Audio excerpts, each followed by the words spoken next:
they ended up doing it. Didn't prepare very well, it doesn't sound I like. got it. All right, we got it. Yay! It works. Didn't prepare very well, it doesn't sound like. No. Oh no. Oh, let me mute the actual show so that I don't have that feedback. But yeah. Okay. So hey everybody, after 2 days of Horror Fest, I'm dying mentally. So I brought Lisa on to help out so that I won't sit here and go all night because I'm exhausted.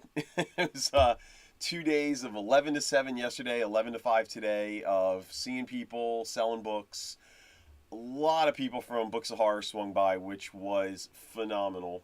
And I got to hand out a ton of Books of Horror swag. So that was great. Yeah, as you guys know, this is an AMA. Please throw up your questions in the chat. Just say hi in the chat so I know it's working. That'd be great. And hopefully we'll get this going. So how you doing, Lisa? Yeah. I am doing good. I'm doing good. It's been a busy couple weeks with everything going on. As you guys probably all know, we're doing a big auction for Sammy Scott. And that's going to be starting on October 7th. So Nick him and I have been communicating on how we're going to put all this together. A lot of the Books of Horror authors have been just incredible and contributing, and there's going to be some wonderful stuff. So you guys, please pay attention to that. We've got a lot of fun stuff coming up with conventions and the YouTube Books of Horror YouTube channel coming. You guys probably saw the ads for that. And I will be heading over to the East Coast here in the next few months to meet up with some of the authors, JP included, to do live interviews with them to get everybody excited about Scares That Cares Author Con 3 in Virginia in April. When are you coming out to do those interviews? I am shooting for end of November, beginning of December. I know it's gonna be freezing. Like, I'm looking at the weather over there going, oh my lord. Yeah, at least it's not 100 degrees. God only knows what it'll be like, honestly. It's every year is a little different. Last year was like almost no snow. Then we got a couple days. The year before that was like, massive snowstorms and blizzards. So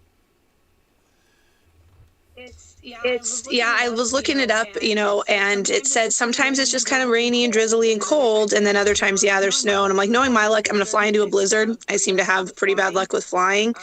My last trip, I flew through a hurricane down to California to meet Andrew Van Way. And the day I picked, they haven't had a hurricane in decades, but the day I picked to fly was the one where they had one coming in. So I was like, there'll be a blizzard.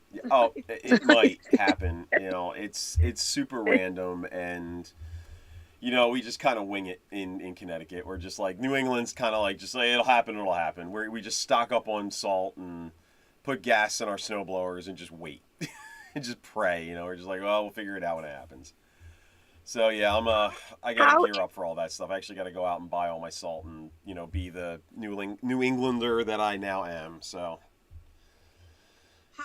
how is it because over on the West Coast here, we don't really have conventions. We have a few. This next year's StokerCon is being held in San Diego. We have Crypticon in Seattle, where I'm at. But otherwise, we really don't have conventions along those lines. And the East Coast, it seems like you guys always have stuff going on. Do you feel like being an author, it's better to be on the East Coast than the West Coast? I don't know about that. I mean, I know a lot of West Coast authors that do really, really well. I guess as an indie author, potentially, sure. So the thing is that on the East Coast, and I don't even know if it's the East Coast, it's really that a lot of the people involved, so particularly Scares That Cares, the organization that runs that, they're based out of Maryland. And so they put that on themselves. A lot of stuff that happens in New Jersey are generally small fan conventions that people put on themselves. Connecticut HorrorFest is a guy and his family who just does a bunch of conventions, and he does like a movie fest in a town an hour south of Hartford, and he just does a bunch of stuff, and he's built it up over years. This has taken a few years for him to build it up, and he's started out in small venues and slowly built. And I think the issue is that people are looking for big conventions and expecting them just to kind of manifest, and it doesn't work that way. Yeah. A lot of people, if you want the stuff on the coast and you're willing to maybe help organize it, your best bet is to just do it. I mean, even Dragon Con down in Atlanta started out actually as a small kind of side convention that was attached to WorldCon. And over time, Dragon Con built up, and then they eventually broke away, started doing their own thing, and now it's so big it spans like 4 hotels in the Atlanta area. That's fantastic. That's kind of similar to Gen Con for tabletop role-playing games. Gen Con is the same. Penny Arcade Expo started out as like a tiny thing in Seattle and built into like 4 conventions now, or like 4 video game conventions across the world. One in Australia, one in Boston, one in Seattle, and one in Texas. And now they have one in Philly for tabletop. And it started out as this little tiny thing in Seattle. That's the thing, is somebody's got to sit down and say, I want this to happen out in here. And then it happens. TBR is happening because, Megan Stockton wanted to do one down in Tennessee. And she reached out to friends and people in Books of Horror and said, hey, will you guys help me support this? And we're all like, yeah, sure, why not? We'll show up. Sure. I'm going to be at hers too. I'm going to next month. So in about 3 weeks, I'm going to go to Tombs of Terror. It's in Bloomington, Illinois. I will be there and advertising that. So I think that's kind of the point of now the YouTube channel for Books of Horrors, to get that going.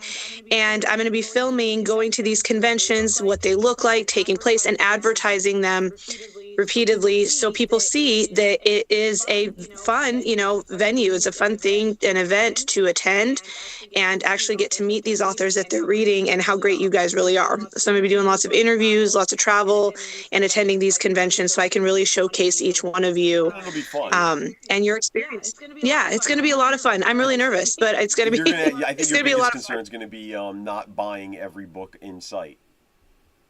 Yes, I have. My TBR is absolutely insane. Currently, you guys, I am reading a beta for JP that I am loving every second of.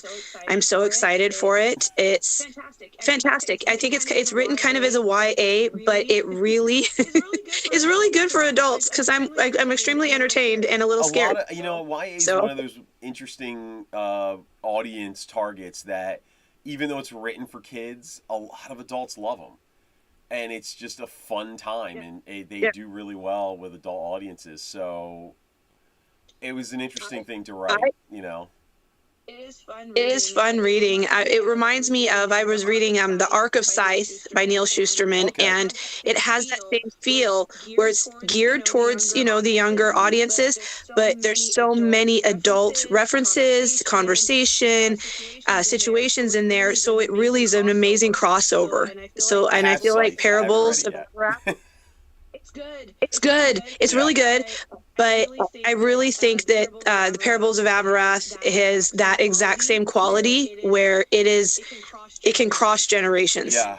And it pulled me in. I love it. I'm sending it out to agents, so hopefully somebody will love it as much as you do and be willing to rep it and hopefully sell it for me. They better. In the meantime, while I'm doing that, I kind of send out a query a day, because there's just so many agents. It takes a really long time, and I got other stuff I got to get done. So every morning I send out a query, and then right after that I start working on something new or something concurrent. And so right now I'm going through my short story collection that I'm putting together. Now that I've officially sold all of the old anthologies that are out of print, I was like, okay, they're done. They're gone. I'm going to take all that stuff, and now I'm going to shove it into a collection with some stuff that hasn't ever been published, and I'm just going to toss a collection together of things that I've written, things that I really like, and work it over, edit it, do all the fun stuff, and then send it out to people, and I'm going to self-publish it for AuthorCon. So, hey, there we go. Somebody said hello. Hello, Victoria. I saw you earlier today. Thank you for swinging by and saying hi. I need to get the I need to get that done for AuthorCon so that I have a new book ready to go. And in the timeline that I have, I really could only self-publish it. There was no way to get it out for AuthorCon and publish it traditionally, even through indie press. But I am trying to publish a novella that so far my running elevator pitch is it is the movie Chinatown if it was written by H.P. Lovecraft. So noir detective H.P. Lovecraft craziness. I love that. That's fantastic. Are you shooting to have that AuthorCon as well? No, well, not AuthorCon 3. I'm shooting for that to be at Providence, at Necronomicon in Providence, Rhode Island, because Lovecraft Necronomicon. And I'm trying to get that through a small indie publisher. I'm talking to a few different people, and I'm trying to get through an indie publisher that can make the deadline. If I can't get anyone who can make the deadline, I will possibly self-publish that as well. I would really like to get attached to a publisher though, because it has the concept itself has a series potential, and I would like to turn it into a larger series of novellas. That's cool. That's cool. And then so that'll be Necronomicon, and just because that should be come out Necronomicon, I will have it for St. Louis and I will have it for TBR. So I'm so excited that you're going to be at both AuthorCons. St. Louis is going to be my first table, and I'm scared. And so you guys are all seasoned doing this, and it's going to be my first ever where I'm actually have a table. My debut release is in February, so I'm terrified. I don't know how you guys do this. I genuinely stay busy. I try not to think about it anymore. I actually have the annoying thing about, and a lot of people are like, I don't know how you do that, is that I will send stuff out and I just forget and just go. So like every day I just send out a query. I can't remember who I queried. I have to keep track of it, and I double check that I didn't query the same agency. But other than that, I'm just like, I don't care. And then with submissions, I just see who accepts simultaneous for short stories, and I just ship them out. And I don't think about them until I start getting the rejections in. And then I go in, mark the rejections down. And then as they come in, and like every couple months, I'll check and see if something that I've written has been rejected by everybody I sent it to. And if it has, I'll go, okay, I need to resend that out now. And then I just start resending it out. And I just try not to think about it.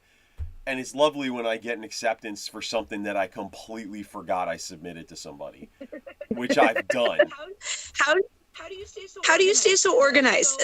So I work, with a lot of different authors. I'm talking to them regularly. And we had one of the authors I work with regularly had a hiccup recently of having the ebook being different than the physical copy, and not realizing that had happened.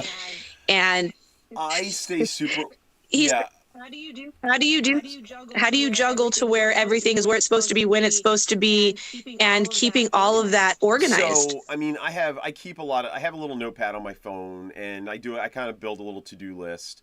But in terms of queries, I'm kind of anal retentive about a lot of weird stuff. If you look at my DVD rack, it's completely in alphabetical order. Like 100%. If it goes out of alphabetical order, I lose my mind. Same thing with video games. I'm weird as hell about that stuff. So when it comes to my files on my computer, for instance, my submissions, I have in my little writing folder, I have it like short stories, novels, graphic novels, this, and then I have submissions file. Open up the submissions file, I have a file for every single piece that it's out for submission. Then you click on each piece, and when it opens, it'll say submission dash the publisher, and then if it's an agency, the agency dash name of the agent dash whether or not it's been rejected when it gets rejected. So I just add rejected to the end of it. So the way that works now is that it's in alphabetical order, so I can go find which agencies or which publishers I've already submitted to. At the end, it tells me if they rejected it, and then if it's an agency, I can group agencies together. That way I don't double submit to agents, but I also don't double submit to an agency until one of them's rejected it. That's it. That's so organized. Would you recommend that to new authors starting out that are doing that stuff, is having a plan to stay organized Yeah, beneficial? because you look really super unprofessional if you submit to somebody twice after they rejected you. If you can't keep track of your stuff, and here's the thing: you don't need just your computer. You can you don't have to do it on a computer anymore because that. I mean, I started doing this before there was Query Tracker and Submission Grinder and Duotrope, and there's so many like resources online now that if you don't want to just keep a track of it on your computer, you can just join a website and say Query Tracker, I believe, is free for a lot of their base stuff, and you can track all your agent queries on there. Submission Grinder is, I think you can track your stuff on there, and that's free. But I know you can track your submissions, all agents and publishers, on Duotrope. That costs money. But I think Duotrope is an amazing resource because you can look up who's accepting short stories. You can have it filtered by genre, word number, everything. So when I'm like looking up for short stories, I just go horror, 25,000 words, prorate pay, go. And it gives me a list of the people that are accepting that length of a story in the horror genre for pro pay. And then when I go through all those names, I can now search semi-pro, and I just keep working my way down the line until, I exhaust everything. And then it'll even tell you when there's somebody new. So if you check in and you search it, sometimes the word new will pop up on the side, and that means that person just opened or they're a new listing, and now you can try with them. So Duotrope's amazing. I love that website. And it's worth the $50 a year. It's worth the investment. $50 a year is 100% worth it. Oh yeah. Okay. For a year. That sounds like a really underutilized tool, though. When I tell people about it, they're like, "What?" And I'm like, "Freaking use it! I assure you, it's amazing." It used to be free, but the people behind there's so much work to it that they were just like they were working on donations, but I'm pretty sure people weren't donating enough. My intention had always been at the time, like I hadn't sold anything, but if I ever sold something, I'd donate like 10% of my sales every time I got something off of there. But eventually they just switched and said, we got to switch to a paid platform. And I was like, that's fair. And then when I started submitting again, I just waited till I had like maybe 4 or 5 pieces to submit. And then I loaded up Duotrope, paid the thing, and started submitting. So what would be your advice to a starting author that you wish someone had told you? Like, what is a piece of advice you've learned along the way that you wish you had known starting out? Yeah, so I always say to that question, like, make sure if you're asking that question specifically, don't let them take away, they say other than, write all the time, read all the time. Because they're the 2 best answers you'll ever get is write all the time and read all the time. There is no substitution to those 2 things. Beyond those 2 things, I would say learn to love rewriting because it's a massive part of the job. There's no way around it. You have to rewrite. No matter how well you think you work at it and you write, I guarantee you put something in a drawer for a month, come back to it a month later and reread it, you're going to find mistakes. You're going to be like, I should have done this differently. Especially if during that month you've been writing new stuff and you've been reading a lot of stuff. When you go back in a month, your brain's going to grow a little bit. But yeah, rewriting is essential. You need to learn to rewrite. Don't be precious with your work. Look at it as objectively as you possibly can. And when you hand it to beta readers, if they tell you something's wrong, really think about it. Don't just knock it out of hand. Don't attack them. Say, thanks for taking the time, read it, and think about it and see if maybe they had a point. It's a hard lesson to learn, but it's a really good lesson to learn.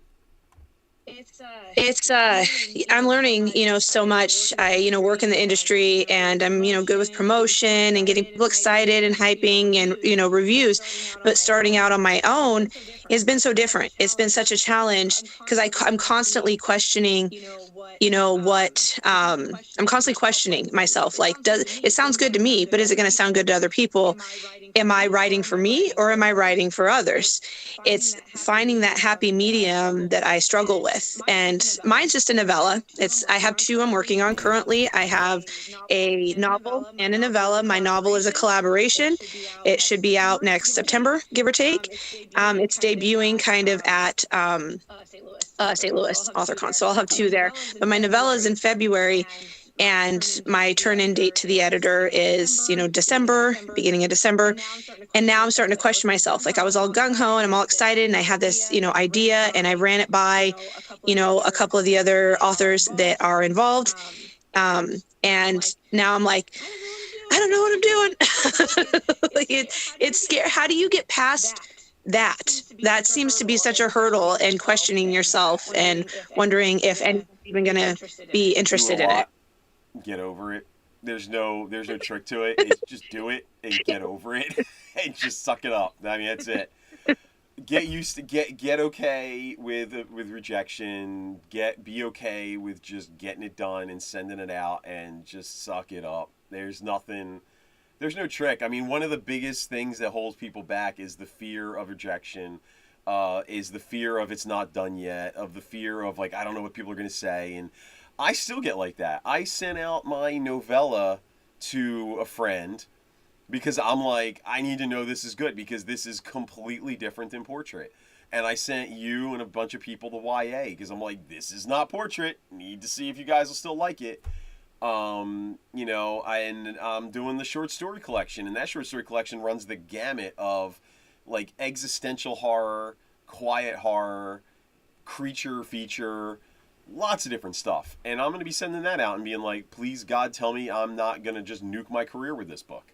So, yeah, you still feel like that. You just kind of, you find beta readers that get you, that you trust, and then you say, please read this. And you hope that they like it. And if they don't, hopefully the people you've trusted in are really good at giving you not just, I just didn't like it, but give you actual solid reasons for not liking it, so that when they come back and give you critiques, it's something tangible that you can, like, look at and go, oh, well, I can fix that. Versus, I just didn't like it. I'm like, that doesn't help me any. Like, I need help. Be mean, tell me why it sucked, and if it's something I could fix, great. But if they're just like, I was cold to it, I'm like, well, I can't do anything about that. So, you just kind of move forward and go. That's when it comes to, because I think, Portrait is one of the best psychological horrors I've ever read, and it is so different than anything you find really out there. And I don't want anybody who has, I don't want to give any spoilers because, anybody who hasn't read it yet, but JP does something completely different in there than I've ever encountered. I'm a huge reader, and he doesn't just, there's always like a twist towards the end. That's not how this one rolls. And it's different. It has a completely different pace than normal psychological horror books do. And it grabs you throughout the entire book, which is fantastic. But what really got me was how catchy and the cover art really are. They jump out at you. How important do you think having a unique or catchy title and cover art is to the industry? I really wish it wasn't as important as it is, but it's crazy important. You need a title that's going to draw people in. That kind of, it's kind of like almost like the hook before the real hook of the story. You're trying to hook somebody who's just glancing over, especially if nobody knows you. Like, nobody knows who I am. Nobody knows a lot of indie authors. So the first thing you see is this weird title that makes you go, well, that's interesting. And then the cover that really tells you, like, oh, this is the kind of book I'm expecting. Because if I could name it Portrait of a Nuclear Family, and I could make a character study and have it be literary fiction, and it would have a completely different cover, and it would be aimed at a completely different audience. And while I hope that Portrait has a literary aspect to it, it's still horror. It's still psychological horror with, my attempt at having literary sensibility. but it's still a horror novel that I'm trying to freak people out with and mess up your head. And so when you look at that cover, that's what I want you to get the idea of. And I kind of like the idea that also my cover has a lot of little Easter eggs in it, that when you finish the book, you go back and go, Yes. gotcha. You know, like, oh, I get it now. Because I've had a lot of people like, I got through half the book and I still don't understand the cover. I'm like, you will. You will. Get there. You'll get it. But, and I like the idea of like anybody who's gone back and reread it has seen some of the weird little Easter eggs I stuck in the front of the book on various rewrites, so that when you go back, you see like, oh, I was telegraphing this stuff really early on. And it was just really subtle and nobody saw it until they got to the end, and you go back and you go, oh, he was telling us right from the beginning this was never going to go well. This was always going to end poorly for everybody. Well, what's so great about Portrait is going through it, you, because, you know, I read through it several times. As you know, we're doing the discussion group for the brawl and picking out little things. I noticed something new every single time, tiny details that really made a difference. And how you were able to get those in the way you did was, I mean, that's a huge skill. That's an incredible talent. So many rewrites of just layering stuff in.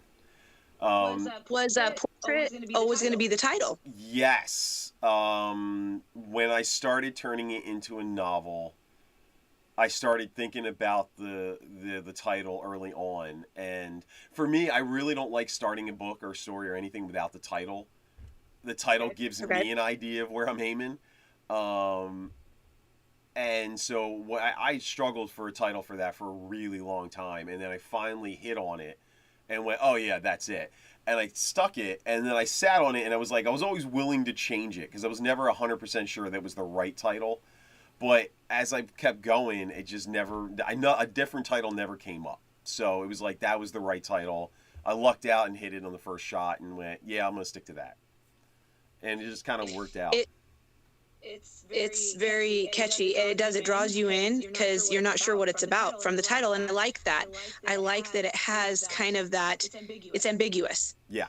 And if you look at the cover, it kind of gives you kind of an idea. This is obviously not going to be a happy story. Yeah, I keep saying if it ever gets translated to a different language, I'm going to tell them to name it Portrait of an American Family.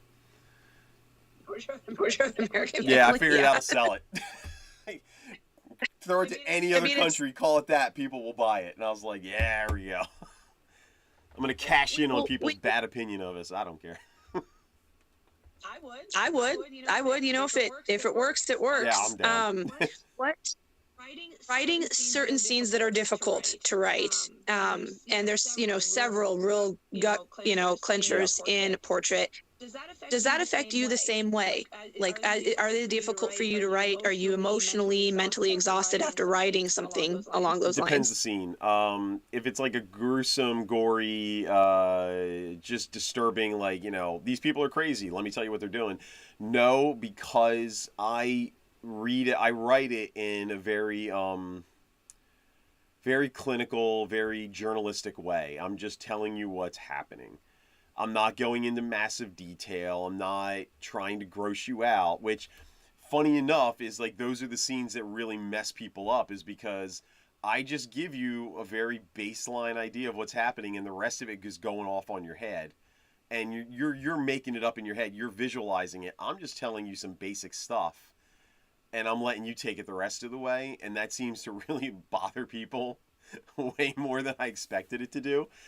Does. Because I've read some crazy stuff from other indie authors, and like, you know, you read Wrath James White book, and you're like, and people were like, I read Wrath, your book messed me up. I'm like, how? I've read Wrath too. How is my book screwing you up if you read Wrath? So it's stuff like that I'm like, and I realize I think it's because I do it so clinically that I'm not trying to go over the top. I'm actively trying to like underscore a lot of it and just give facts. So yeah, for me, it doesn't bother me because I'm just like, I'm reporting the scene as a reporter. I'm kind of journalistic at it. The scenes that get me are generally things that have to do with, I guess, emotions of loss and stuff like that, where I have to really kind of get into the emotional state. And especially if it's emotional, like loss and stuff, that'll bug me a little bit. But generally, but I can compartmentalize really well. It's one of the few skills I have, and it's like emotional compartmentalization. So I can kind of do it for a little bit and then step away and not have a big issue. But one of the reasons I keep kind of like being wish-washy about an idea of a sequel is that, yeah, I could, but do I really want to have to get back into that headspace for 6 months to write a sequel, and then also figure out what the hell would happen in a sequel that would make it a book, like enough to make a book out of a sequel. Like, I have to have a lot going on to turn another novel. And I mean, that was a short novel by word count. That was, I think, 60,000 words, which is considered a short novel, versus what you have with Parables is 100,000, over 100,000 words. So but it packs such a punch in such a short amount of time, and nothing. It feels like it's there's no closure. Like the pace is perfectly kept throughout the entire thing. Writing, what I love so much is writing the pivotal scene of Wanda and the boys. That changes the whole trajectory. That pivotal scene. And it comes out of nowhere. And what I love about that is that that's how life really is. That's realistic. It doesn't, there's a lot of build up in books, and you're like, oh, I know something's coming. Yeah. Obviously something's coming. That just hits you across the face with a frying pan. Yeah.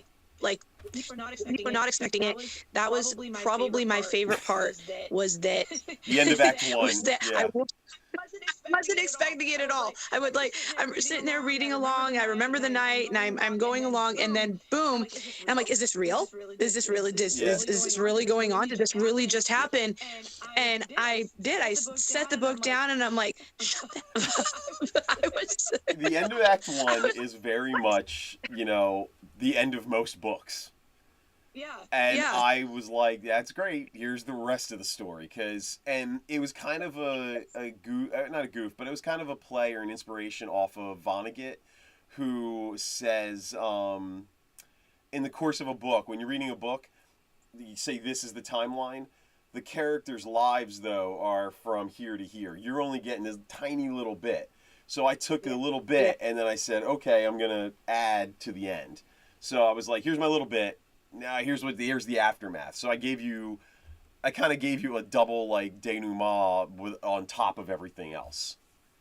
I've never read any book that has done it that way. At least in my experience that I've read, there's always the build-ups, and it's always towards the end that, you've got that big pivotal moment, but yours hits out of nowhere, and you're not expecting it. You're totally relaxed and reading, and, you're feeling for Wanda having, a difficult child that she's questioning, and then boom, that's it. It just explodes, and you're not expecting it, and I loved it. I thought that was such a unique way to write a story, because I hadn't ever experienced that, and it kept going. Yeah. And it was amazing to see the after effects, because there's a lot of books you read that there's this big, it's the climactic scene. But there still all is that in there. So like even after that first act moment, I still have the rising action after it, and going on down and everything else. So it's Were you nervous trying something different like that you just don't see every day? No, I just, what my entire intention. So the thing is that the first act is essentially based on the first short story that I had written. That there was 2 short stories that got merged and turned into this book. That first act is the first short story. So that's essentially the end of that first short story. And then I wrote a sequel to it, and then we went, okay, let's put it together, and it kind of blossomed into a much bigger book. So it just kind of ran that way. But I thought it was an interesting way of going, of like, here's what you thought was the end, but now I'm going to break your expectations, because you're at what you think is the end, what you were expecting to be the end. Now here's all the other stuff. And I thought it was a nice way to subvert the concept of, I saw where it was going. Like, yeah, you did. Yes. To a point. Now there's more. To a point. and now the more is just bonkers. So, it just goes even crazier, and now you're like, what in the hell is going on? And that was the idea. And I really wanted to I wanted to give you that first shock, and then from that point forward, I just want to keep ratcheting it up, and I want to be like, how can I make this worse? How can I make this worse? What horrible decisions can these people make that seem like bad decisions, but under the circumstances with those specific people, they at least make a little sense. They do. And it's great because I love how far you delve into Wanda's point of view, what she's seeing, and then towards the end, the reality. Yeah. And it evokes a lot of emotion, especially, as everybody in, society, people, they put on, their best face forward, and how, it can be fake, it can be phony, but what would you really do in a situation along those lines? What you can kind of sympathize with her. You can. And I thought that was such an amazing skill to be able to write her in a way that, she's nuts, but you understand. You get it. You're like, I hate to admit it, but I see where her intentions were. Yeah, and sympathize the pain and the suffering and the mental anguish that was taking place during the course. I'm sure that's uncomfortable downfall. For anybody who reads it, because they're reading it and going, like, I should not be identifying with this Looney Tune. It is. I thought that several times in posting, throughout the discussion group. I was asking people, there were those times where I identify, especially as a mom, and I have, 2 young kids, or I have 3 young kids, but I have the 2 of mine are older, and looking at them and thinking, what would you do? What would you do? Like, what would you do? You don't want to, you want to be there for your kids. And but if you have a child who is difficult, you never want to think badly of your own child. And so you took us through all of those emotions, which was amazing. And now reading Parables, which wildly different, you guys, than Portrait, but equally as intense. And moments of those heart palpitations where you're not sure what's coming. The character development is incredible, absolutely incredible. The main character, Billy, is so perfectly written as a child that age. I don't know how you do it. That kid, Billy, is very much based on me in 8th grade. 7th, 8th grade. That's me. That was the kid who didn't fit in, didn't feel like anybody cared about him, and wanted to basically escape into a fantasy world. So instead of books at that point in my life, it was more video games, which is, I mentioned them in the game, but like Final Fantasy, stuff like that. I wanted to go into that. And for me, a lot of video games are interactive books. So when I did start getting into reading books, specifically Dragonlance, again, I was like, I really want to go into that world. I would much rather live there than where I currently live. So that character is very much based on who I was at that time, including all of the selfishness. What about because he shows, and I'm not going to give anything away, you guys, because you really do need to read this for yourself. I'm enjoying it so much, and I go and read back, through parts. Currently, my son is reading along with me, and we are talking about it every day, because he's about that age, and he identifies with Billy so much, and that this is kids he goes to school with. This is how they act. Because you think about that, everyone growing up, especially readers, movie watchers, there are worlds, whether it was Harry Potter or Narnia, or, we wanted to go live in Gerald Tolkien's, worlds. And I think that we all kind of imagined, living in those places, that what would we do if we actually got the opportunity, and we were transported, how would we actually react? And I think so far, the way Billy is written is pretty stinking accurate. I think yeah, it was. I think that yeah, I kind of approach writing almost like method acting. I just think about like, okay, what would I do and how would I have felt at that age, and that's what I wrote. And it's so very good. No. Did you have anybody help you inspire the character, or did anyone, I should say, inspire you for Miranda? No. I wish I could say yes, but not really. No. It was I just, again, it was more of oh, you know what? No, it wasn't, but I got the I kind of got the concept for her a little bit from, oh god, what was her name? Claudia from Interview with the Vampire. Oh. So the idea of a person stuck in a child's body, blah blah blah, but you can't go Interview with a Vampire version of her because that not yet YA. So I said, what would I do with YA? And I kind of played with that idea, and it also kind of it's a horrible thing to say, but it's the truth. Is that it gave me an excuse to make her a much stronger female character that she could stand up to people. People would be shocked by it, and like how much authority she could work with, but it would still make sense in terms of like if I wrote her as a 12-year-old girl and just straight 12-year-old girl and she did all the things she does through those books, people would probably scream something along the lines like, "Oh, she's a Mary Sue." But the minute I make her what she is and say, "Hey, this is a 60, 70-year-old woman stuck in a 12-year-old body," now you can't call it a Mary Sue anymore. And now I take away that argument, and now it's just, there's a little girl who has some kind of agency in her life.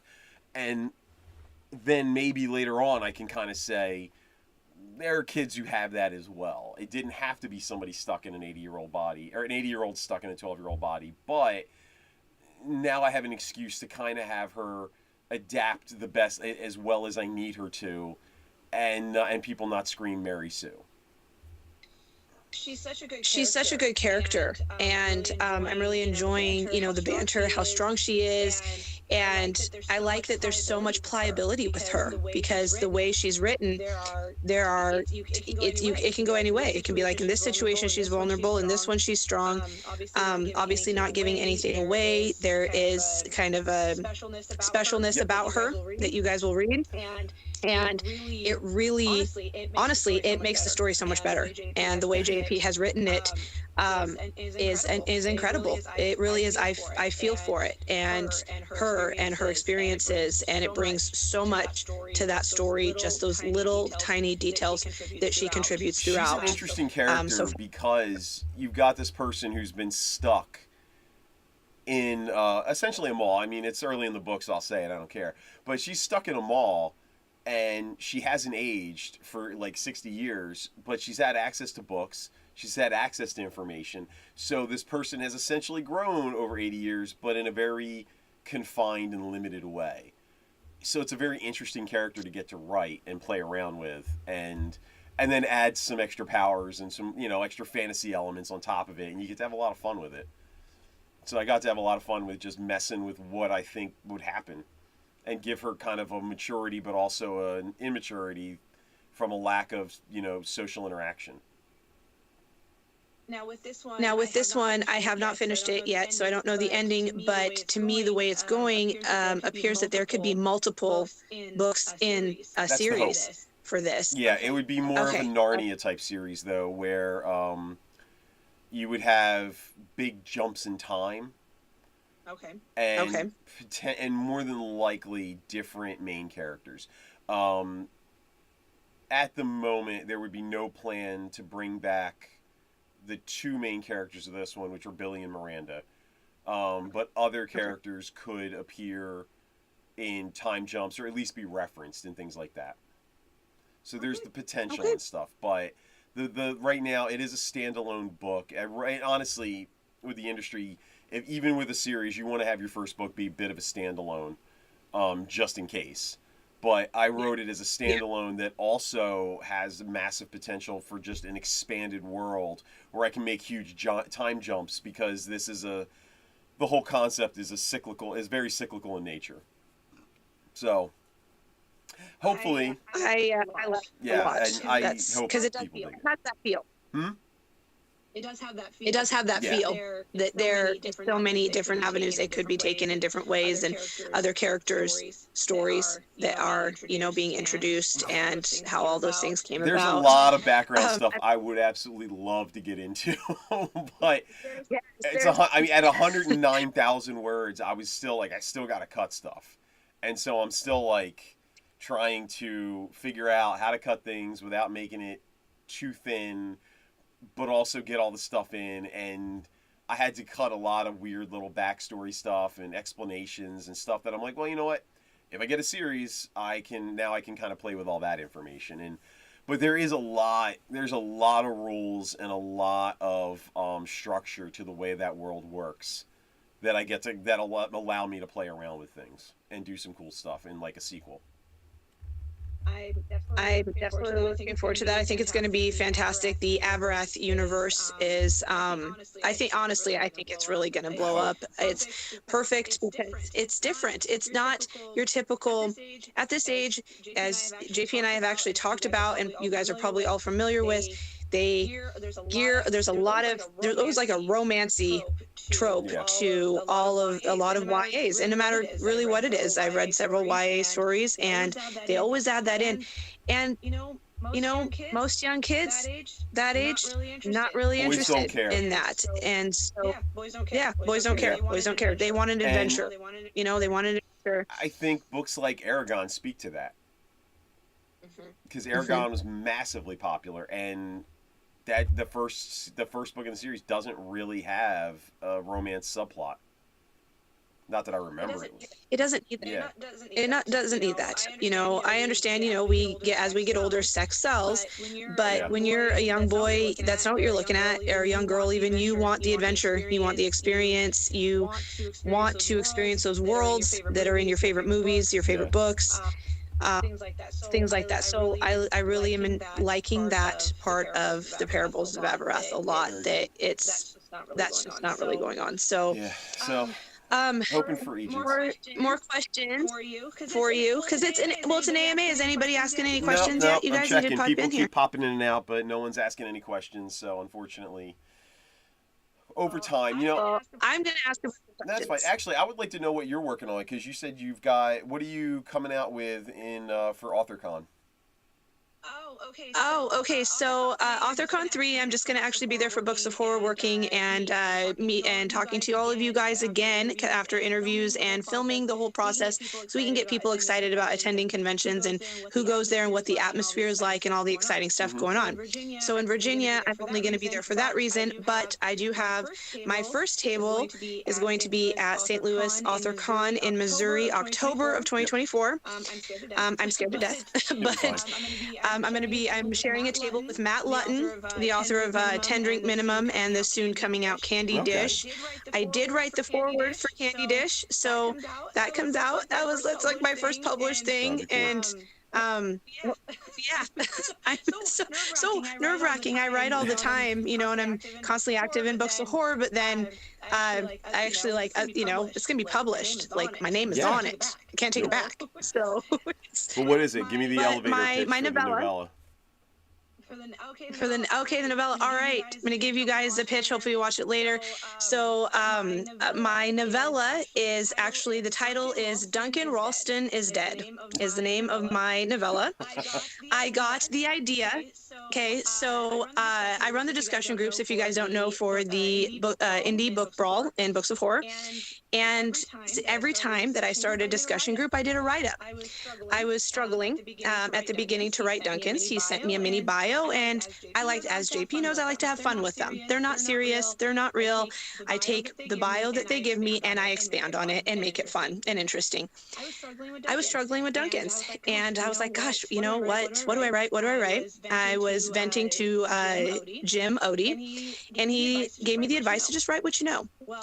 Well, I'm a mortician by trade, and so I have wrote a lot of obituaries in my time as a mortician. So I was like, you know what? I know those. So I wrote a mock obituary for Duncan Ralston for his write-up. And I included silly things on, Duncan's failed business attempts at opening an animal strip club, haunted hay rides for school tours. I made a joke of it, and I did include some things about him that were in fact true. But a lot of people took it seriously. Oh no! And they were like, "Is Duncan?" He was getting messages, and it was clearly a joke, but it was just a write-up to introduce everybody to Ghostland's discussion group.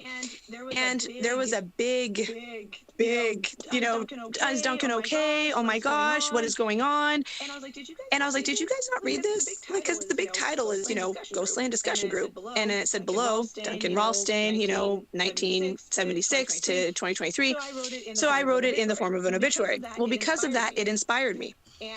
And also with what is going on in the indie community, as I'm sure you guys have seen, there's been quite a bit of division when it comes to cancel culture, anti-cancel culture, extreme horror, things like that. And some extreme authors have been targeted, unfortunately, which is not okay. You are not what you write. I guarantee, JP's never eaten a cat or roadkill of any kind.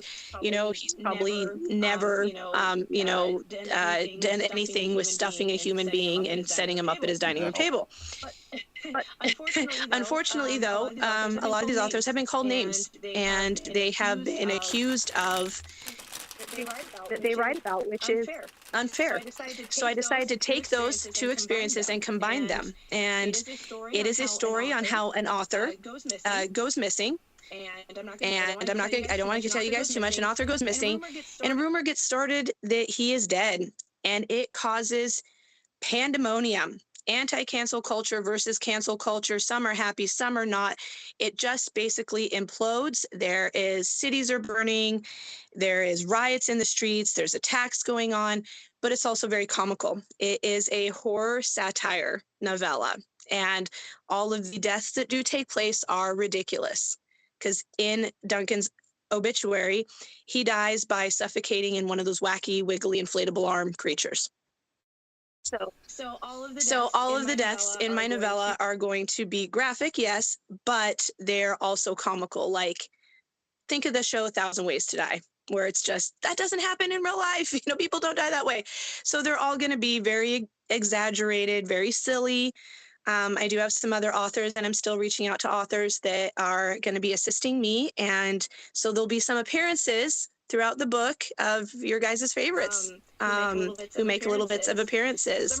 So I'm really excited about it. It's my first novella. I'm nervous. But I do, I can do comedy. So that's kind of where it's geared towards, is a horror comedy. And it'll be coming out mid-February. The cover is currently being worked on. I've seen some stuff of the cover. So yeah, that's my debut. That's awesome. That's okay. Hey, what are you doing? Okay. My baby just came in. What are you doing in here, honey? Where's That happened to Dan too, Okay. so this would be my baby.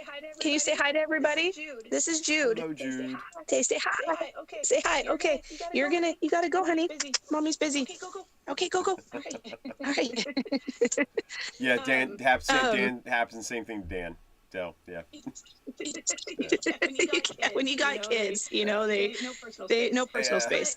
But so I'm nervous. This is my first attempt to publish, and speaking with other authors, and also the other projects I do have going on. Trying to juggle and find time to make it all work has been a challenge, and I don't know how you guys do it because I'm pulling my hair out. I do it by not having any other job, so I cheat. I'm lucky in that my wife has a very good job, and we can pay the bills on her salary. And we made a decision a while back that I would be a stay-at-home dad, stay-at-home husband. It was cheaper than putting the kids in daycare, putting them through summer camps and stuff like that. It was just cheaper for me to stay home. So we just kind of continued that. We kind of built a budget around that concept. So now I'm free to do the writing, and any money I make, we just shove towards debt. So I don't do anything fun. My money either gets reinvested back into writing. So like right now, I'm saving every penny for self-publishing the short story collection, and then once that's done, all the money will start going back to debt again. So yeah, I all my money is just fed right back into my business. So I've started basically running the writing thing as soon as Portrait came out, I started running everything like a business. So I've got, I break this thing down. I've got, expenses and income, and I do the whole nine. So I'm treating it like a small business at this point. So I work at it every day. That's what you are doing. It is, and starting out, you're building a brand, and any small business, they tell you it takes about 5 years, to get up off the ground, and you're basically working for free for a long time. Yeah, I need to turn, if for tax purposes, I need to turn a profit next year. So I'm trying to unload all of my expenses on this year so that next year I don't have to take a loss. I want to get everybody excited. For those of you who don't know, you should, but if you don't know, JP is going to be at Scares That Cares AuthorCon 3 in Virginia, Scares That Cares AuthorCon 4 in St. Louis, Missouri, both next year. Those are big events. He will have a table. I believe, are you sharing one at STC3 in Virginia? Okay. I'm sharing a room and a table and every other friggin' thing I can share. I am a poor writer. I can't afford that noise. Yeah, I'll be sharing a table at AuthorCon 3 with Erica Summers. She's written recently. She's in books of horror. She's written recently a number of novellas. I think Western horror, body horror, a couple different things. And I think she'll have some new stuff out when AuthorCon hits. And she's got some movies that she's worked on as well that she'll be selling some DVDs and things. Then we are sharing a table, I believe. I think we're sharing. Pretty sure we're sharing a table at. Oh no, and then we're riding together to 4. I'll be sharing a table at AuthorCon 4 with God, what's his? I know his real name. I'm trying to remember his author name. I will tell you in a second. But I'll be sharing a table at. What did he write? That might help. He writes. Oh God, he writes a lot of stuff. Give me a sec. I can't remember any of his titles at the moment either. My brain, like I said, it's been a long weekend. HorrorFest kind of wrecked me mentally. Well, yeah, you were telling me what you went through. Richard Beauchamp. Jeez. Okay. Yeah, so I'm sharing a table with Rich, and then I knew the first name. I couldn't remember the last name. Was what was killing me. I was like, Richard Beaumont? No, it's not that. What is it? But Richard Beauchamp. You need to say that though when you introduce him, like, oh, I'm sharing a table. Always say the last name. Make up something different every time. But I'm sure you'd love that. But yeah, I'll be sharing a chair with Rich there, and then I have my own table at TBR. I'm not sharing a table with anybody at TBR. Or at least I don't think I am. No, I'm not. I was, but then I think so I'm still so at the moment I am sharing a table with Erica, but we're looking for somebody else to share a table with me there possibly, because she's looking to possibly kick over with her sister, because her and her sister have co-written a book and they're trying to kind of keep it at one table. So we're currently looking for someone to share a table with me at TBR. So if you're going to be at TBR and you need a table, let me know. When is TBR? I don't know. It's on my calendar somewhere. Okay, I'll have to look. Like, I put a calendar on my website for a reason.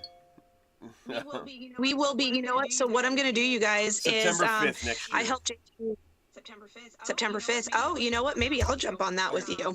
That might be kind of fun. So I'm going to be doing lots of conventions and promotions. I also helped JP run the fan page. We did turn, if you guys take a look, a lot of the Brawl discussion groups, they got so much traction and such a solid, wonderful fan base. And you guys are so amazing and supportive. It was so much fun for me, especially Portrait was such a blast because I got to read through it a few times. And I love talking to you guys about it and sharing the love for these characters that were just incredible. So we turned it into a fan page. So now it's official, JP Behrens fan page. I'm going to go and get that calendar and I'm going to post it in there so you guys can see where he's going to be, what he has going on. Our Brawl is almost over, so there'll be a lot more attention dedicated to those fan pages after that. I'm still trying to juggle updating, groups and getting everybody pumped. But I'd love to ask your opinion, JP, on we are down now to the final 8. And who do you think is going to be in the last round, final 2? I have a vested interest in Eater of the Gods winning, so I can feel better about losing to Dan. I need him to win at this point so I can feel better about myself. That's all it comes down I to. was I was I was kind of shocked about that one. I love Dan. I absolutely do. Dan, you guys is incredible. If you haven't read Eater of Gods, I do suggest it. But but I'm a little biased because we're going up against Ghostland, and Ghostland's my group. Oh, So gotcha. So yeah. here's the thing. Dan and I, like, we did an AMA, and that's on the YouTube channel, so you can go back and watch that old one. We talked about it, and we both were like, we wrote essentially the same. Our books dealt with a lot of the same themes. We just wrote two entirely different books, and a lot of the people who voted were like torn because they were like, we don't. A lot of people didn't want to vote because they were like, I can't choose between the two of them. And ultimately, for that entire day, it was back and forth, and we were always within like less than 5 votes of each other the whole day. And in the end, at the end at 9:00, he was 2 votes ahead. At 9:15, I think I was 1 vote ahead. But that had already voting had officially stopped. People kept voting anyway. Yeah. And then at 9:30, he was again, I think, 1 ahead. And it just bounced back and forth until the morning. And I think the final vote, when people finally stopped voting, I think he was still 2 ahead.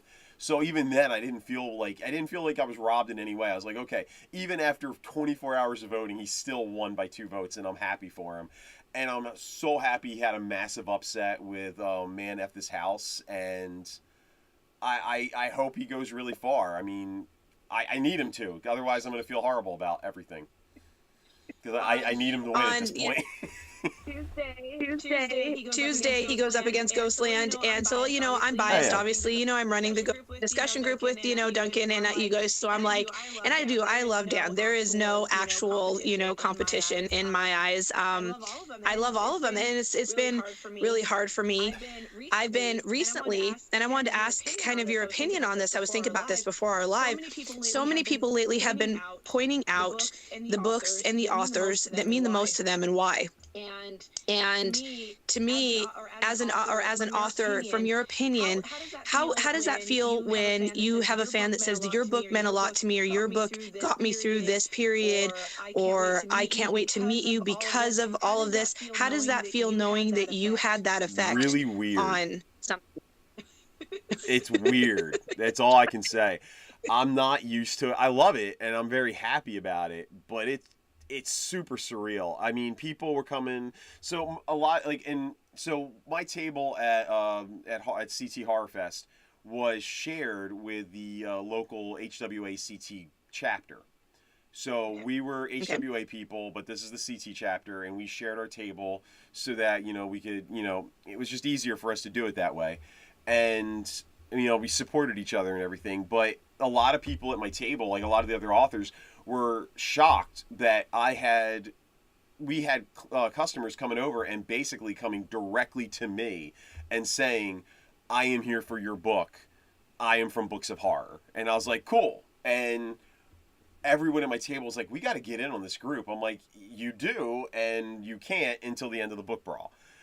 And they were all like, oh, really? I said, yeah, and I explained why. And they were like, yeah, it makes sense. And I was like, it's a smart decision. But yeah, so like but people were like, this is nuts. And I said, yeah. And a lot of people came up and it's like, I really love the book. My friend really loved the book. I brought my cousin over here to buy the book because I love it and I own it, but I want her to have a copy. And I'm like, okay, cool. And it's weird. And I actually had one guy who didn't even know about my book, but recognized my name. And I was like, I don't know anything. I don't know how to react to that at all. I was like, I don't know what to say to that. That's amazing, and I don't know where you would have heard my name because this is the only thing that's really blowing up with my name on it right now. I have a new story in an anthology in Contact 2 that just came out, but I haven't, because it's published in Australia. The editor and the publishers in Australia, it's taken a little time for me to get my copies in America. And then I got a new thing coming out in February through Hellbound Books, through Crystal Lake Publishing, and that's a short story in their anthology. And again, that's not even out yet. They've announced it a couple times and showed you like the table of contents of authors, but I'm like, I have no idea how you know who I am, but I'm happy you do. Well, and during the brawl, we did a lot of competitions to help, get the names out there. And I was so excited because a girlfriend of mine called me the other day. She had just returned Portrait of a Nuclear Family to the cool. library. And because I got it in several libraries out in my area, and she was so excited because she just does library. She doesn't buy. She has such a small place. She just can't, doesn't have the room to buy copies. So she goes to the library, and Portrait's now in there. Out here locally, it's they have, I think they have 6 copies throughout our districts here, and that makes me really happy because I know that I did that. And then my girlfriend picked it up and read it and loved it and reached out to me, and she was like, "You were right." She goes, "I'm gonna have nightmares." I said, "Right." And so it's been, I said, make sure you write a review. I said, please, and you guys, seriously, write those reviews. It's such a huge help to go on there. And it also, helps the authors too. If there's something that you notice that, it's just be nice. Be nice in your reviews. We read a lot of really nasty reviews. Yeah, I got one that called me sick in the head. So people. Yes. No, there. I can guarantee you, when you read, some of the negativity that gears towards horror and extreme horror authors, I have met a lot of them and spoke with a lot of them personally, and they, I can guarantee you, none of them are those things. So shockingly, we're all pretty chill. Like all of us are super chill people. And it's like a family. Yeah, they're so helpful. It's funny, and it's funny because a lot of people are like, now that people know that my next book, or the thing I'm pushing right now for agent wise, is YA fantasy. They're all just like, what? I know. Don't read too much into it. And I'm doing a short, and as I was saying, I'm doing a short story collection that is horror, but it runs, it's a vast array of different kinds of horror and dark fiction. And I've got the Lovecraft thing that I basically said it's essentially like Chinatown written by Lovecraft, and it's very much, instead of being a character study psychological horror, this is more of almost like an action noir detective story, very much of the same pacing of Eater of the Gods. So it's a different kind of book, and I'm trying to go all over the place. And then after that's done, the next book I'm starting to write, and I'm starting to plot out now, is a world-hopping adventure story. See, you're all over the place. The place, and that's I'm amazing. I'm writing a worldwide version of American Gods, kind of, sort of. And it's an adventure story. And it's got like a sub-love story in it, too. But not like romance, but like I'll never do a romance novel. I can't. I don't like them. But it's got kind of a subtle kind of background love story threaded throughout it, that will kind of give context to the overall thing. So I'm writing a completely different thing because I get bored easy and I have to. So what you're saying is that you don't taxidermy human beings in your spare time. You right? No. You right? I mean, I know a lot about it now, but no, I'm not down with that. I don't even hunt. I don't go hunting. I don't do taxidermy. I don't even like taxidermy. I think it's insane, personally. You describe it so well, though. You would think you were proficient. I did a lot of research. I did a crap ton of research. But very accurate. Yeah, no, I don't do it. I mean, honestly, for about a year, I was vegan. How did that? Okay. I always wonder that because, like, I've always thought about, like, if I think about it too much, it grosses me out. But then there's like bacon. Yeah, that was always a problem. No, I was vegan for a year because of health, just for health reasons. That was the only thing. The bacon was the only thing that I was actively trying to figure out a way to make vegan that wasn't garbage. And I did find one, but it was really a pain in the butt to make. And the only thing I didn't do that was vegan was cheese, because vegan cheese is straight garbage. It is not. You cannot melt vegetarian. Not melted, tastes just like cheese. The minute you melt it, it's plastic. Yeah. It's weird. It does not work. I don't care what anybody says. It is not. It's bad. No, it isn't. It's plastic. It doesn't. I switched. My daughter, the one you guys just all met, she cannot have milk products, and so we have to do oat milk. And so I switched my diet while I was feeding her after she was born to dairy free. And I had the same issue with cheese and ice cream. I'm sorry, avocado ice cream, because it's made out of avocado. Not the same. Not the same. Good. People are like, oat's good. Yeah, oat's good. Oat's good, but all the other variations they have, there's just nothing that compares to real bacon, real cheese. The real bacon thing you can do, and it tastes exactly like bacon, and it's crispy, but it's kind of a process. Okay, what's it made Daikon radish. Weirdly, daikon radish. And it tastes. Do you have to season it with like bacon seasoning though? No, you do have to season it, but not with bacon seasoning or anything. There's a couple different seasonings, nothing too crazy. The one thing that's kind of, I guess, that would be kind of crazy is the liquid smoke. That's it. I understand that because you do need that, smoky that's the most flavor. artificial thing that you would put on it, but everything else is pretty basic. You can look it up on YouTube and online. You can find it. It was daikon radish. It was the weirdest thing. And the guy was like, he had done like a whole series of vegan bacon options, and he did a bunch of them. And he was like, I'm gonna lie, this is the only one that's good. Like, this one tastes exactly like bacon. A lot of people swore on banana peels. And he did it, and he says it's not bad, but it ain't bacon. But he was like, daikon radish with this recipe tastes exactly like bacon. And you tried it. It was good. And it did. And it did. Okay, I'm gonna trust you because you know what? JP gave me a carrot recipe. And he was right. And he was right. Awesome. He was right. It was actually delicious. I never thought about candying a vegetable like that. So I'm an anti-cooked carrot person. I love carrots. I'm not a picky eater in any way, shape, or form. But cooked carrots, I can never do. I've tried. I was like, you know what? They taste the way I feel like nursing homes smell. That was just my. That's funny. That was my take on it, and I just couldn't do it. So then he gives me this recipe, and I'm like, you know what? I'm always willing to try. You guys, they're stinking delicious. Candied cooked carrots, and awesome. They are rich and yummy, and they taste like a dessert. But they also go along with like a dinner if you're having ham, pot roast, or whatnot. I'm telling you, he changed my mind. It was an eye opener. I usually make them with pork chops. Oh, okay. I haven't tried pork chops. I basically make it all in the same pan. I got the pork chops and then the carrots and the candied, pretty much the whole thing. All right, so before we go, because we've been on here for an hour and 15 minutes, instead of talking just about books, I would like to ask JP some personal questions for you guys that get to know a little bit better, other than, just his writing, which, we all are big fans of. JP,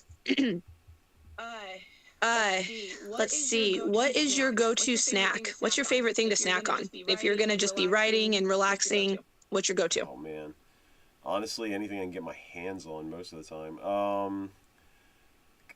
Go-to snack. You know what? It shifts all the time.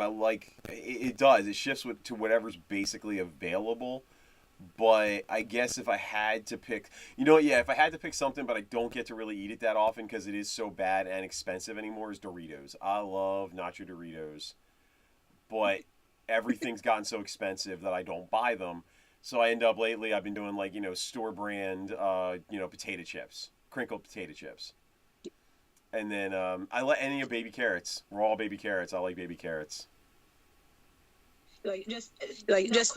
Now cold, right? Just snacking on just baby carrots. Take them out of a bag, dump them in a bowl, bring them down, and I'll sit there and just snack on them while I'm working.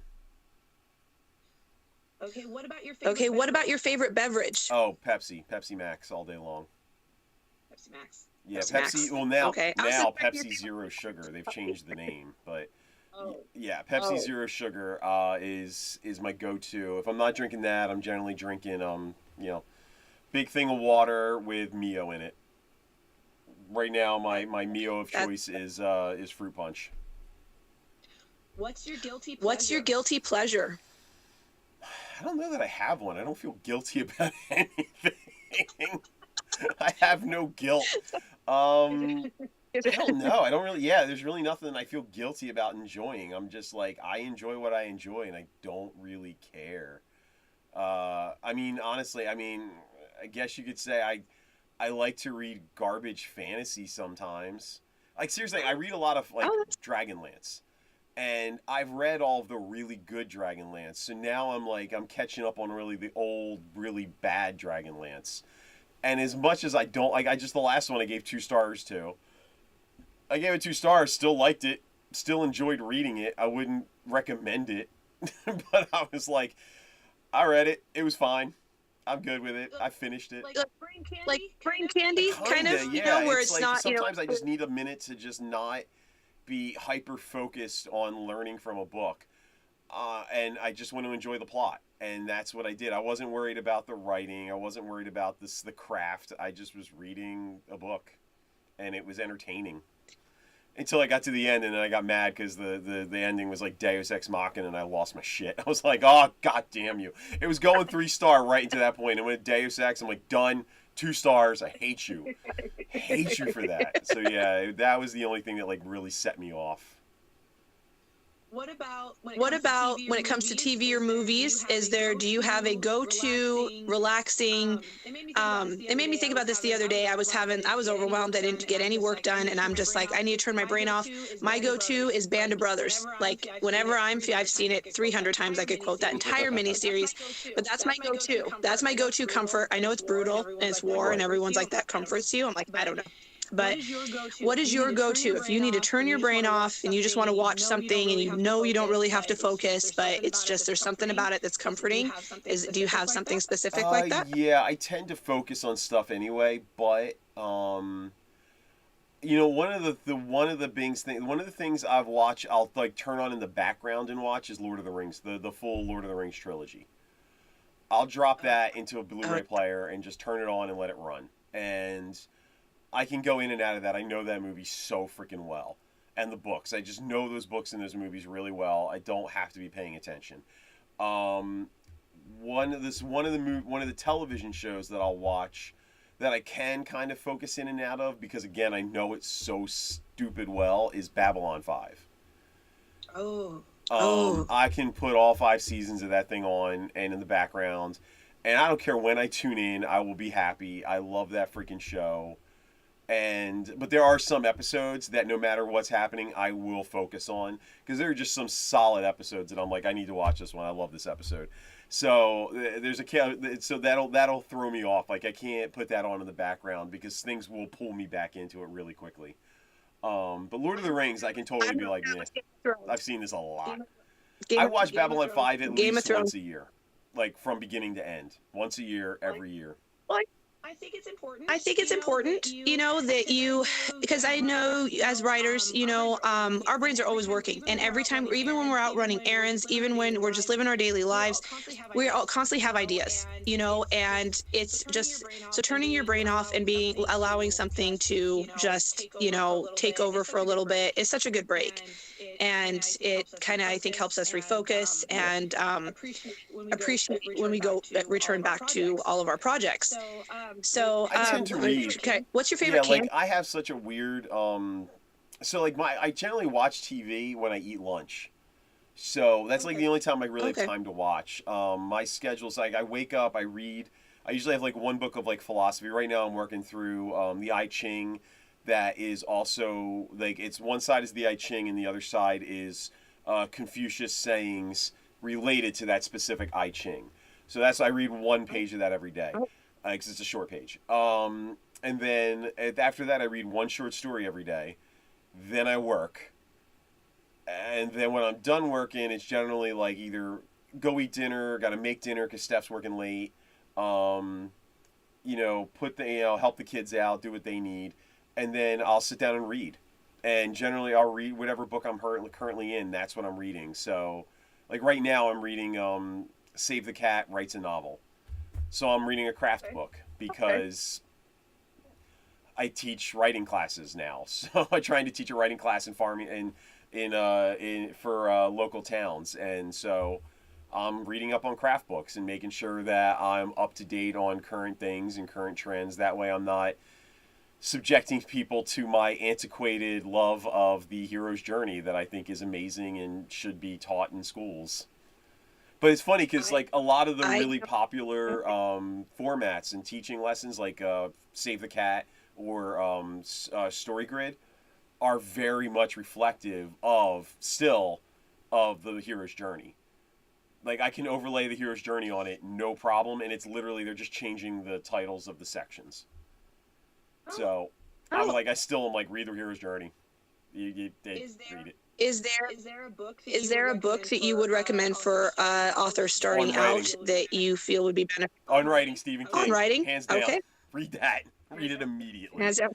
Um, I hear that one a lot. That's a good one. I wave that around like an evangelist with a Bible. That is. Well, you do on your website have the books that you recommend. If you guys didn't know that, they are on his website. I will also post a link to that on the fan page to go and check those out, because I have checked out several of those.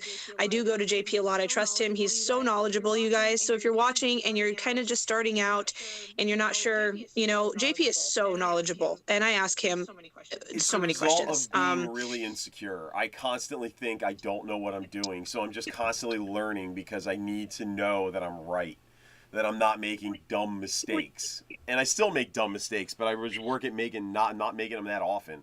But yeah, if you go to my website, I've got a lot of weird crap on there. I've got on my menu, there's all these little one-word kind of tokens, and one says read, which I think is, or learn. Learn is the one. It's like a list of books that I recommend to learn from. I'm going to try and figure out if I can pin it to the top, but there's a post on my thing that's the guidelines for writers, which is like 7 rules that I gleaned when I was teaching a class, and I went online and I just dug up all the writing rules that every writer in freaking history has ever uttered. I took them all, read through them, and then collated the ones that everybody agreed on. And then I just shoved them into 7 guidelines and then rewrote them and said, here's like these Zen-like little statements. This is how to be a writer. And that's what's a post on my website that's worth checking out, I think. And then I tell you guys, he has information. I'm telling you, like it's, and even if like he just said, well, I just, insecurities and stuff, it doesn't come across that way, because he's my go-to for if anything. So if somebody asks a question, I'm like, you know what, JP will know the answer to that. Like it's rare it's sometimes, always, yeah. JP knows.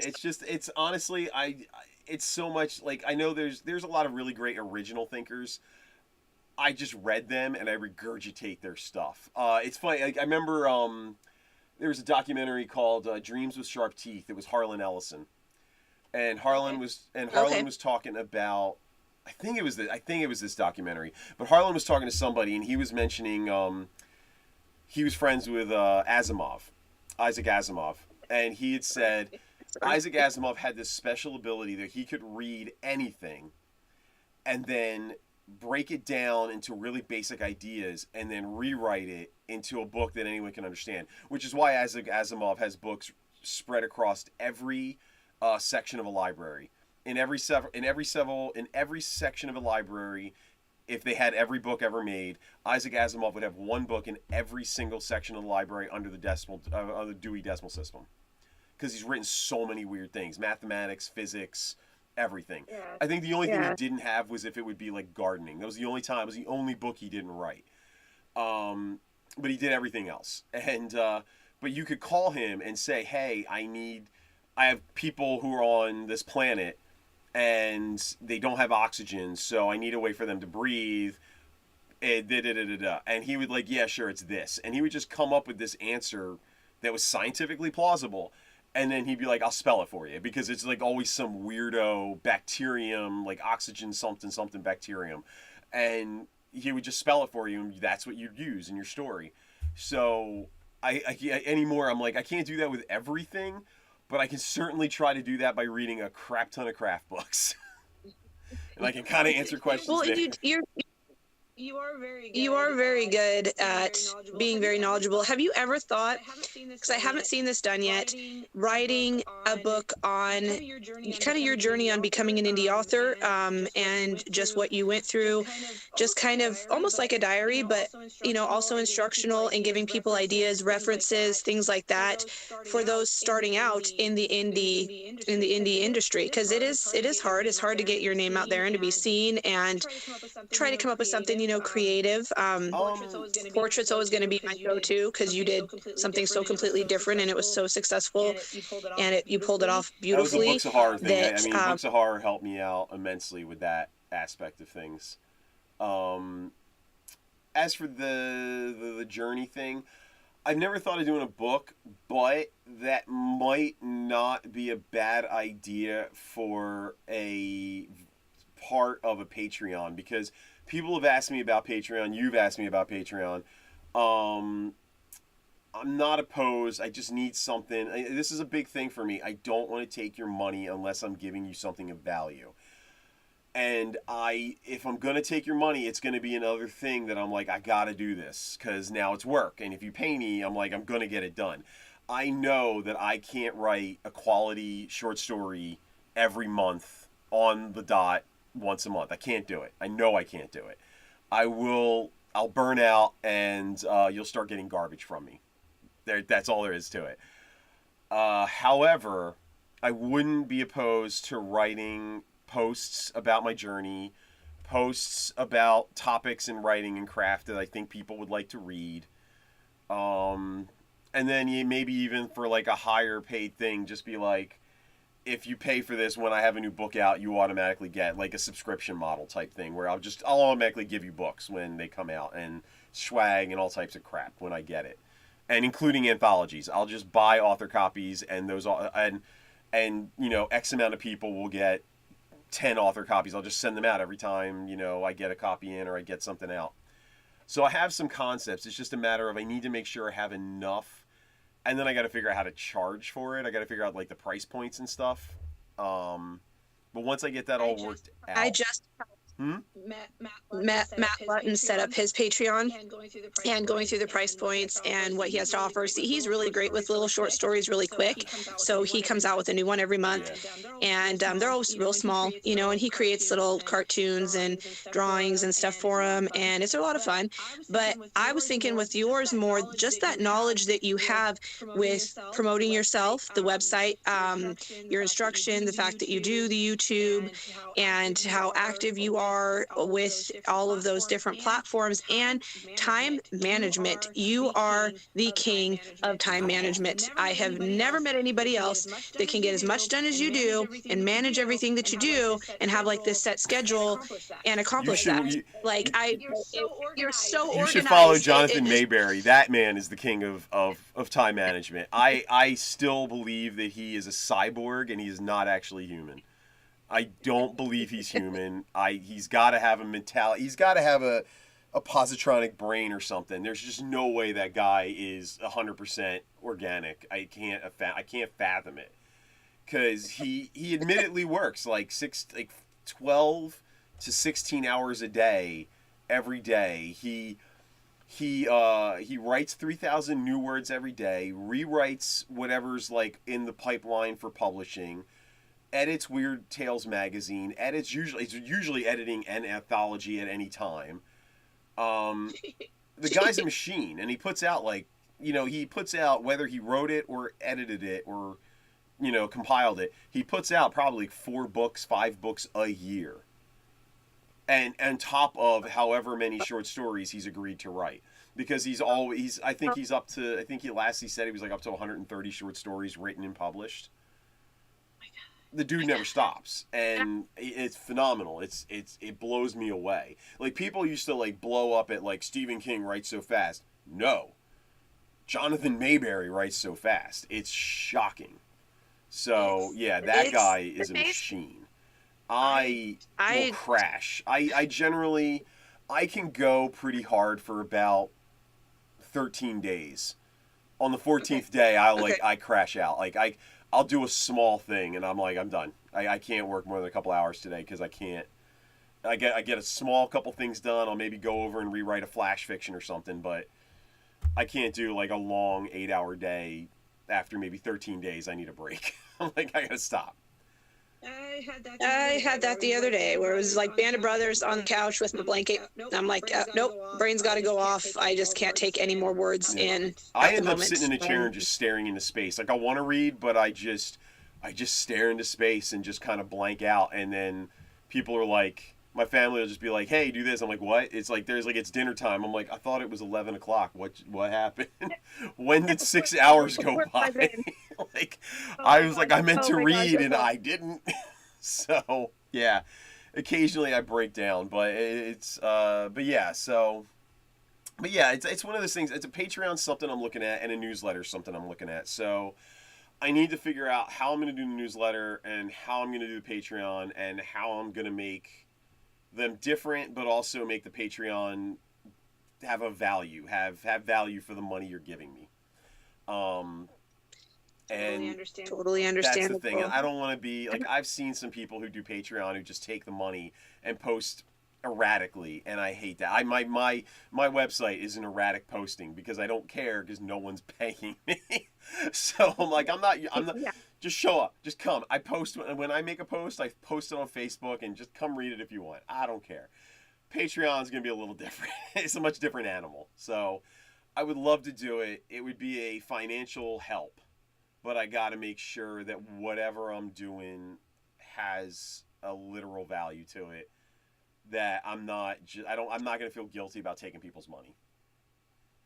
Well, I think your experience and your knowledge and the different avenues, especially that you were talking about when it comes to those websites you were talking about, the paid one that's $50 a year. Just, I hadn't even heard of that. And so I think just your knowledge alone for people starting out is worth it, you know, for a Patreon, to follow your journey, to be submitting, you know, stories to agents, because I wouldn't even know where to begin. I would be Googling. And I think that's where you begin. It would be really nice to have someplace, an author that you know you trust and that you've read and you know has gone through that themselves, to be able to follow them and get their advice and kind of have some direction there. I think that would be a huge thing for a Patreon to follow.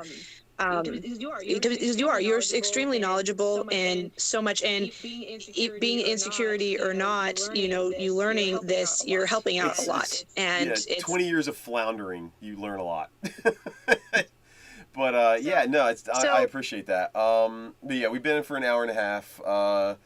I know you got to get stuff done, and I probably got to go say goodnight to my own children. You keep seeing looks. My kids are trying to distract me by standing outside of my door doing, you know, little little Luckily, things. my kids, you have off school tomorrow, so I don't have to worry too much about bedtimes tonight, which is nice. But they have no school. That's lucky. Mine are in school. Oh yeah, our district. But I'm not complaining. My state, Yom Kippur, they give off, so I'm like, good Oh, for you guys. that's kinda Don't cool. bother me tomorrow. I got stuff to do. I got short stories to edit. Leave me alone. I got a collection to put together. Well, thank you, JP, for Thank having you for coming me. on and It's been a talking lot of since fun. nobody wanted to ask questions. You jackass. No, guys, and you know, if you listen to this, you watch this after the fact, feel free to drop questions in the Facebook group. Message me. What I might start doing is compiling questions for these AMAs, and then I'll answer them at the AMAs. That way, people will show up and ask questions. Next month, I'm working on it. I'm in discussions, but next month, I think I'm looking at October 21st, that night. That'll be right after I have an event in Westport, Connecticut, what's called StoryFest. Friday night, I get to see Neil Gaiman talk. Nice. Yes. Nice. And then I'll be selling the next day at Westport. But when I get home that night, I'm looking at doing either that night or Sunday night. So the 21st, 22nd, I'm looking to have Rebecca Rowland on the AMA. So once I get that set in stone, I'll post about it on everything I always post about that stuff on. Like literally everything. I just post it everywhere. Blue Sky, Threads, Instagram, Facebook. I'll post about that once that's locked in, and then hopefully we'll get people to show up and ask questions, and that would be wonderful. So yeah, that's the goal, is October 21st. And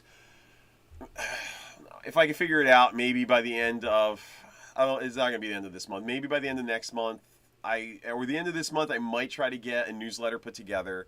It'll be an announcement newsletter. It's not gonna be often. It's gonna just be, hey, new stuff's coming out. Just a way for me to tell people, go buy these books, here's the links, blah, blah, blah. Same thing with, and then maybe the end of October, maybe, if I can figure this out, I'll launch a Patreon. But I got to figure out the price I got to figure out the pricing and what I want to do. I've been bugging him on this, you guys, because I really think that he should do it. I also, will not make a Discord channel. I hate Discord. I use it. I hate it. I will not make one. It would be a waste of your time if I made one because I would never show up. I hate Discord. So don't ask for it. Never going to happen. No Discord. No Discord. I do follow him. JP also has a TikTok. So I don't really. I have. Okay. I'm learning how to use TikTok. I TikTok. have a TikTok account. I don't use it because I don't get it. I'm still trying to figure out Instagram. Okay. I'm trying to all of this stuff, you know, and learning how to do YouTube and YouTube is all this technology. YouTube was my But sacrifice it would be awesome to the digital have- world. All right, this is about as far as I'm willing to figure this stuff out. TikTok, I'd have to go on and do something, and honestly, I'm not a goofy dude. TikTok would just be me like going on there shaking my head like an old grumpy old man, be like, I don't get it. I don't understand. That would be awesome. Why am I doing this? That would be awesome. Maybe jump on and start doing like, you know, a couple times a week, just advice for people. JP has the greatest advice, and Maybe. I think. Something along those lines. Anyway, you guys follow him on all platforms. I do, and I love paying attention. He has lots of stuff coming up, so pay attention to his website. I am going to include his calendar and also the books he recommends. If you are starting out learning, as that'll also be on the fan page. So if you guys are not anybody seeing this, go to its official JP Behrens fan page. It was previously the Portrait of a Nuclear Family Brawl discussion group. Now it's a fan page, so you guys follow that. All stuff will get posted on that regularly. Once the brawl is over, we'll be posting a lot more often and advertising, doing things like that, getting questions from you guys, ideas, you know, potential giveaways and stuff. So it's a lot of fun. And if you're looking for a new military horror anthology, again, last month came out Contact 2, Blood and Steel. I got a story in there. It's see if I can give you a quick elevator pitch. 14th Crusade. The Christian army is decided to summon a demon to fight the Muslims, and the Muslims and other Christians are going to interrupt that, and hijinks ensue. So it's a military horror, 14th century, supernatural battle in the desert. That sounds like a lot of fun. That sounds like being an awesome like Dungeons and Dragons campaign. Yeah, you know, a lot of my fantasy horror has been kind of very Dungeons and Dragons campaign-esque. A lot of it's been rolling out that direction. I'm a big D&D fan, so I'm absolutely down for it. So yeah, that's I'm proud of that story. I really dig it. Took a little bit of research because I wanted to get a lot of the historical titles and government and the way that crusade specifically went. And there's a lot of little Easter eggs in it for history buffs of there were some mysterious weird things that happened in that period, and this is going to kind of feed into those, you know, odd illnesses and things like that. But it's a short story. It's really quick. It's got a few little Easter eggs in it, but hopefully people dig it. And definitely, you know, now I think about it, it definitely has a very D&D-esque element to it. But it's a lot of fun. It's a fun military horror. So, and the anthology's got a lot of really good stories in it. It was very well put together, and so go check it out. And I have historical, but there's some sci-fi futuristic military horror in it. And I got a friend of mine into that one. So one of my friends is his first published work is in that anthology. So it was a friend of mine who went to the Yale Writers Workshop. So I sent him the call and he got in. So there's a lot of really cool new authors, established authors, definitely worth checking out. And then in February I'll have To Hell and Back, which I'll talk about more when that gets closer, but that I have a story that's a Golem. It's a Golem-esque horror story. So I guess like more of a creature feature type thing. Yeah. We are looking forward to everything. And you guys, once Parables of Avarath comes out, I cannot recommend it highly enough. I'm having such a good time reading it. Yeah, so like back to the whole, like, I know a lot about the industry. if that gets picked up by an agent, you're looking at 18 months to 2 years before that hits the shelves. So that's going to be a while, guys. However, once it hits the shelves, by that point, hopefully a sequel and a third book will have already been written, so then they'll be very quickly coming out year after year. Or at least every other year. Good. So the plan would be to have them come out like every year, every other year. So they'd be coming out really quickly after the first one. But yeah, anything that goes through an agent and a large publisher takes 18 months to 2 years on average. It's almost never less than 18 months. During COVID is when it went under 18 months. And a lot of people complained that the copy editing wasn't as good. It was because things were getting rushed out because people were reading a lot of books. So yeah, we all did. So yeah, 18 months to 24. So you put a pin in it. Almost 2 years. In roughly 2 years. Roughly 2 years. You know, 2025. Make sure that you keep. That would be if I got picked up immediately and sold it really quick. You're looking at like mid to late 2025. Unless everybody rejects it and I say screw you and self-publish it. I don't know. We'll see what happens. Well, keep us posted. All right, thank you again, JP, for having me. I enjoyed being here. Thank you guys for everybody that jumped on and watched, and feel free to watch. And if you do have questions, of course, comment on the page, and JP is really good about responding. So thank you very much, guys.